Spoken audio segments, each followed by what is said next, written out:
fairies, and welcome to YGSF TV. Today we are in YGSF's HQ with one of my closest friends, Hannah. We love each other. We're going to talk to you a little bit today about our time at Condé Nast and also about working in the fashion industry because Hannah has got a smashing CV. So, what are our thoughts on Condé Nast College?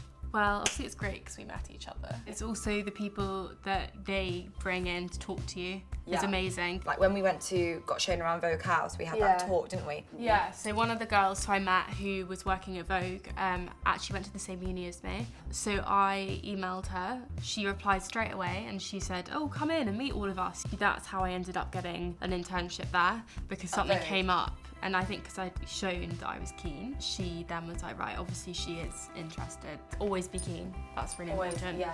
And literally take any opportunity you're given. So, you've had a lot of internships. Did you say 13 internships? I started quite young. Okay, so how do you go about finding them? Because you're like a mastermind, it would seem. I mean, I think a lot of the ones at the end all connected to each other. It's really weird, you get on this like radar. Editors normally will email someone else and be like, I've got this girl, she's just finishing with us, do you have a space for her? Which is nice. I think there's this whole thing that fashion industry is really nasty and that people aren't nice to you.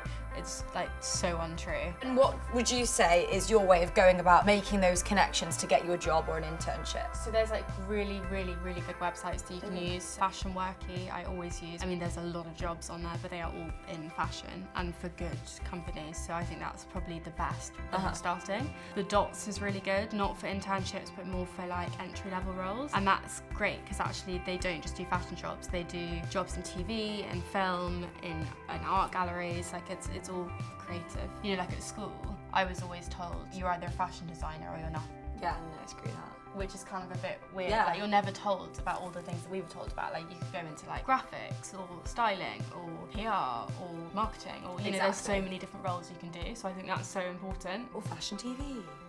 Hey. So then, you've looked on all these websites to find internships, you've decided which ones you want, then what do you do? Well, then you need to do a CV and a covering letter. No spelling mistakes, everything's got to be perfect. Before I went to Condé Nast, I was kind of always like, oh, I should just cheat it and have a generic cover letter and just change the name of the magazine and blah, blah. You cannot do that. Well, bad just idea. If you think how many applications these people get, it's like thousands. I've heard a lot of the time that people only read either the first paragraph or the last paragraph. Yeah, I've heard that as well. So just make sure that they're really good. They're really good. And keep it short and sweet. I normally do between half a page and 3/4 of a page. I always would send it to you to read over and Yeah. I waffle a lot, so you would always help me to make it more concise. Essentially, you've got to tell them why you're good for the job, but also what makes you unique. I'd probably be like, I'm a unicorn.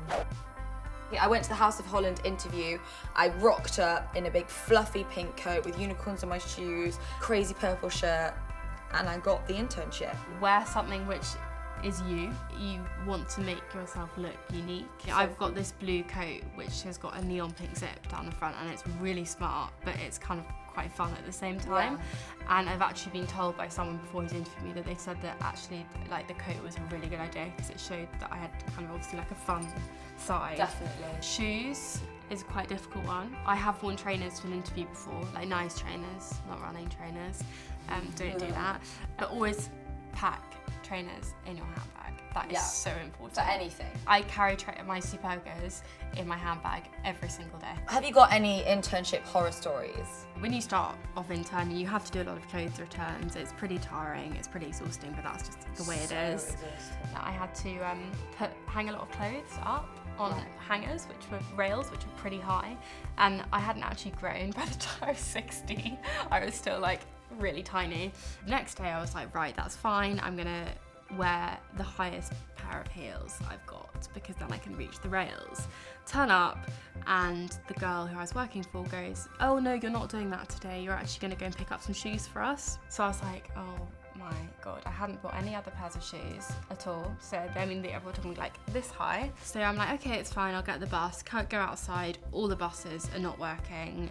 I can't get a tube to where I'm going. So I basically had to walk miles in these shoes. Get to the place, pick up the shoes, turn around, come back. By the time I was at the top of my street, I was sobbing, literally crying. I had to take off my shoes and walk up the street in my socks because I just couldn't. So if you take anything from this interview, guys, the only thing to do is bring a pair of trainers in your handbag.